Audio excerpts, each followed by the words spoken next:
Il vient de nous hommes. Wape vine kai. Maintenant, au biwa, otiwa, osiwa, usazeme, nubietikin. Ire na wini be do ikmome. Wahia wese, venu waya ga video men, venu waya comment, venu waya subscribe. Wahia wa wese. Edo we okpokpa e aze ukedi. The subscribers in even bete afiamero imweti nyawa nyewo waga eduboyo ndike. Unda we imi no maje do o se ne do na we ami o mani no maje waya we se o no onu wa iru wa. Makebe sun ekebe do temi kin agwa kan be na be ibi owo sanu sa na le no nya sa agwa ma ujo we pon we baba. Ipomo ero we really massive de magi coronavirus igbima. O maki ma lọ́wọ́ kan nẹ́jẹ́ rẹ̀ orí bàbá wọn àdúgbò ẹgbẹ̀ máa yó oé màná làwàwọ́ fún ìgbè máa yẹ màná rí ọ̀rẹ́ wọ́ fún ìgbè ó yọ wẹ́ bàbá ẹkùn ọ̀wẹ́ ìbéèrè ní mẹ́nọ́wẹ́ ọ̀sàzẹ́mẹ̀ lórí ẹ̀dínkì níbi dorí ibùdó ní ìyẹ́ dòdó zọ̀mọ̀ kẹ́kẹ̀rẹ̀ mà ní yíri hẹ́ndónẹ́ lọ́nyà wọn sàlọ́ bọ́ àmì làhọ́ bàbá rí họ́ ní ajá hàn rí ẹ̀wọ̀n níyà ní abẹ́ gàgà wẹ́ n'abẹ́ miẹ̀wẹ́ èmi yàdó mania ọ̀rà mania obi mani mano sikeya edowe gbega ọma obi ohutukpo na roma gbo no nya sa abo baba ojo wotun owo e Jesu Kristi no nya amen ise wahia wese o ile ma du pom wahia get to no so mo ihowa ibisi wahia wese binu wahia down in he video e wahia ga ke binu wahia subscribe osabwa no do wase ni Jesu Kristi ebi ni mo po wa do gwanya be na no so mao o iviedo ni mabie mi magagema mi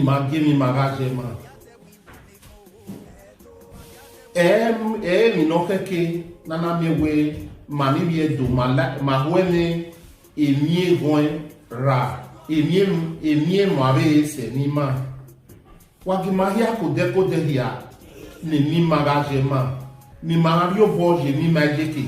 ni mahia na mewe magami minorio re donne mai rio bojo yeke mai hia kodeko ya kodehia ni mini jama ni mini jahusi ona jame tare de we o ga so bu game so nana mere asihwedo mani viedo mai atila mani viedo mai azan ati church ni owugame ni olokagbe ihwedi yan sowo olokagbe iviedo nuzomo ni no gba o keke no ga jema we masihwedo na mewi ma asihwedo jema maga ihwe maga hibido ba mai bokore mai so ya gbiku yoba ma hiwo obo mai so bokore mai so ya gbiku obo ma hwa ma be ni obe keke ma hwe no wi ma na mi oge coin oiga jema ogi ma jema o keke no wi ma ga jema mana do arie oge coin ya te ne do ti oriete no addition o ma mi no ria na mi wo gi mama ma ati lo gi ma e church ni yan si we do gbego e do ba ni we ri na yan si we do gbego temi ma ni ye do bi ta e bi gbo a si ni gbo ma ya pe ma we ga ge ona de drama ni bi gbo yan ki force ma ni ye wo be ni maga ihe igbo ni aze a drama pa de ro no agbe e television ati e pe ti o re ebe pabe ro no age nu na hin gbogbo we yan sigbo ibi jo ba si jo ba ibi e wo be yan se wo be o ri ma wa mi drama do ma ti la ma we ya gba ati ai no de boy e gba ati ano ya ti ko na ge azugbene ye gwa ati o ki gbo me wa o wa ki magari jo bodi ya wa ki mario bodi ya jeke ni ma making ya ni ma hia ni ya hiun kwa ni ya ga titi o je mama ko bodi ya mana ave encouragement mana ave support mana ave ni ke ni ma ja ni ya ma ja support ya e ri o ke no gaje e ri o ke no je ni do nuzo mo e na mi ma ti la o ma kekere ri o o ke ni mi ma je ma yo be ya demo edo na we na edo na ze o ke ri edo nuzo mo ni ma ga ze do ni ma ga mo edo o pe na bi yan ni si ho ke ya si ho e ma ni bu mo o do e ma ve ne ma ni bu e ma ni bu ma understand if no ze na na bu na ma mo edo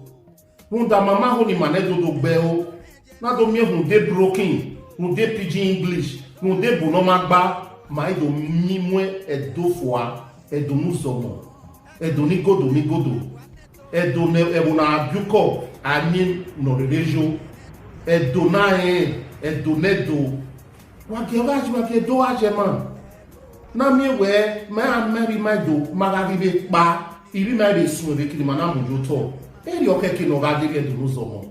iye isun ere ke mana mo yoto be no ja khiana mama re fi werie o ni mare re fi bo werie a mewe ege ga ise na aja zedo e wesun azebo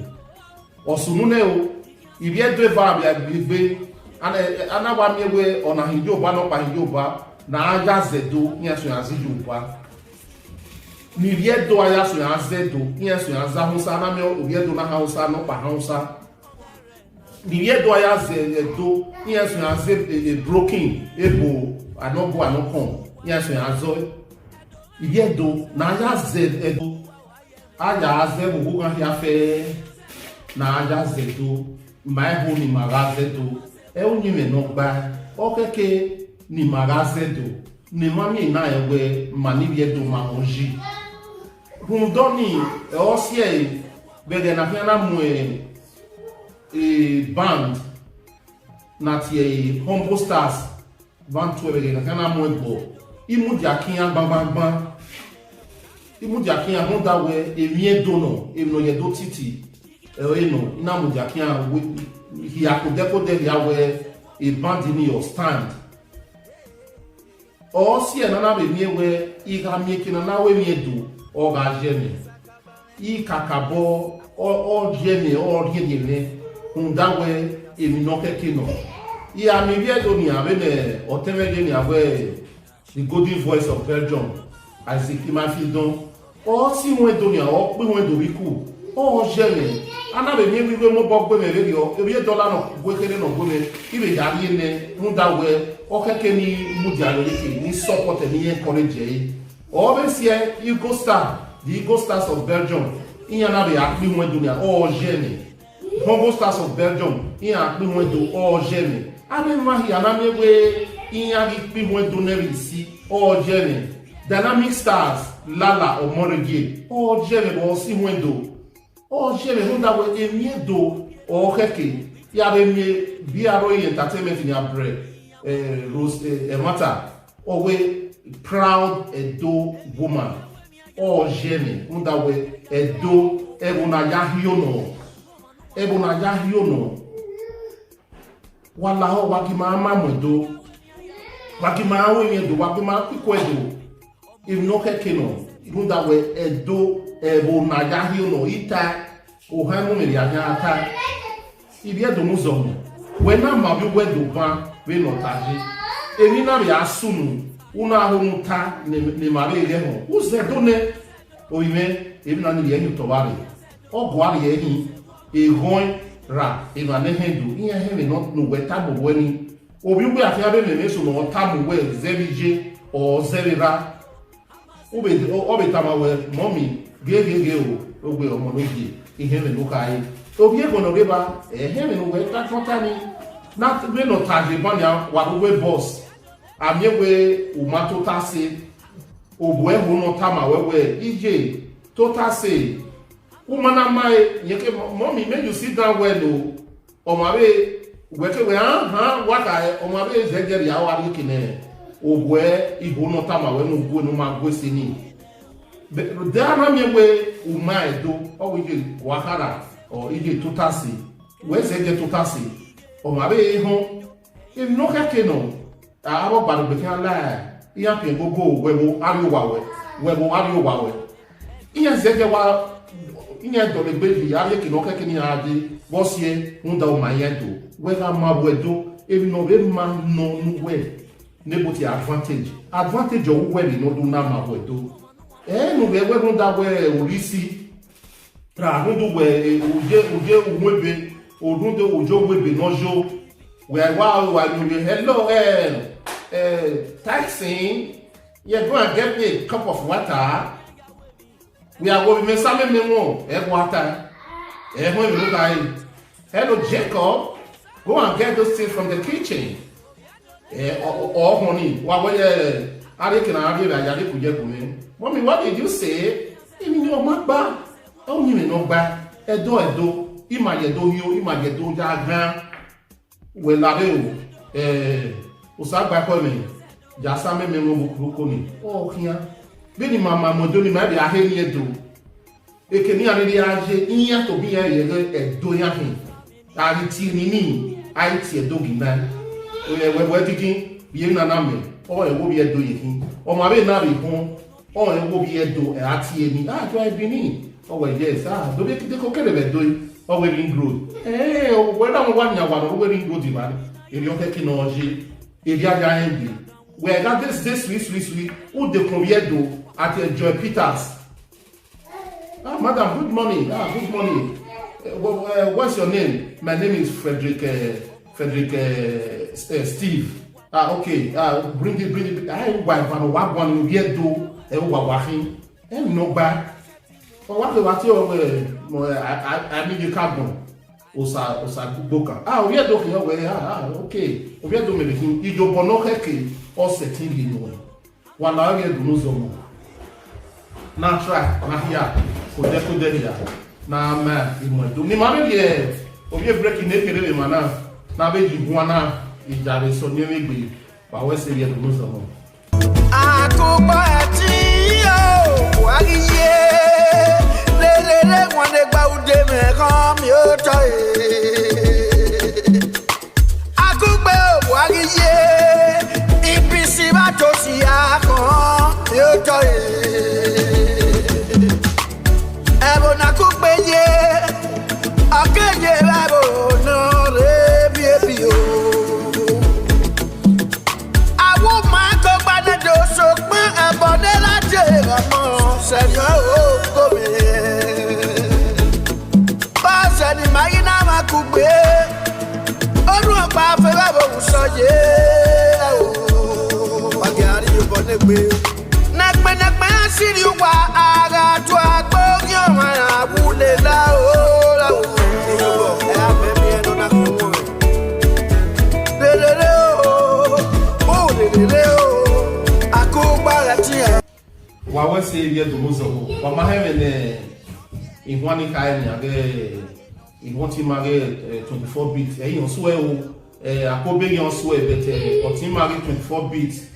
run irin ni mere una na support mi edo na bio body bi edo jeke eyin ebewu o ja me ka bogwe ni pon 24 bit we se kakabo benu yari bo jare ibi edo jeke abi musician bi pesi no edo bo yari bo ni jeke we se kakabo ma me no ka ibania ogwe ni mahia na akugbe o etin ibi edo no zomo emi bun niju no kania ni mahia na akugbe nahia na amamodo nahia na gazedo nahia anawe mikia na mihwedo ni ma we gbejo ni ma gbejo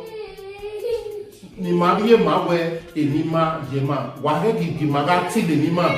ona ma o saba gemi da sunu ahewa we ni aya mo musician be wa ya mo de fele e de aya mo so ni ade nana me wi ma me musician be do estali o ijona mo areba akobegia reba obama gbe reba e woni bu ya reba e gogo no la ya reba ya mu musician be do no ma ya fian ya rieko aya mi iro re ese wi ya mu two face na do ya do gieto e ni ma gba ni a wala ho wo bi do no zo mo ni ma hia ko de ya na ga bi obo yi bi do jeki wa ngi ma hia ni ma ga zedo na ga ma medo na ga si window ni ma ga de si di ore do na pe bi mo to aya so ni regbe e abe aga jiki were ni ma pi window o ni ori o la ho e dio ka ke no je do no zo mo wa we se ni be do fiyan ma na be do tan gbe o ale do esa wo abugbe iyan we do ide o bugbe e do yede e na we ya we hia ni do fiyan ma na we mi we o ma tan gbe wa we se o wa be ga won o na be jo wa ri o ma na be jo wa ri fo to wa ri me na wa to da we e do ma o ja e pe kan we emi ga ni Hausa hoje no já fez isso ou é tu manda lá dona a bomba de a jaji ele não roma é ou ele não ele do muso não dona joga wa ele doma be joga wa ele fora bori liga de é wa que mario boy ele do ideke e pesi ken iyan ni ati drama iyan ni wmc iyan wa que mario boy iyan ideke deri kobo be gugwe o ya support iyan dege pin yo be gugwe o ya di jobo ni iyan il y a ni nie do gaje do ni ni magaje ma ni maje mi matiti ni maje mi masojeje il y a technologie bien do nozomo wa ya wese ya be fian ma ni be ne be do tangbe wa wese o sarobwa no deba wa ya wa no be tamiro wa ya ko de ya no wa ga igai wa subscribe na mi won le ya iho no lo tedo iho no da se akaro ba wan iho no le hotel in Nigeria no lo te Africa ya no le Europe no le America iho no wala na he emedo normal iho no je ni wa ya wese wa wese o ri abito na se obedo ga to pe ise o ni ye mege no bien o po maraca bare no bien uwe do no ba ye yan ke so la tian o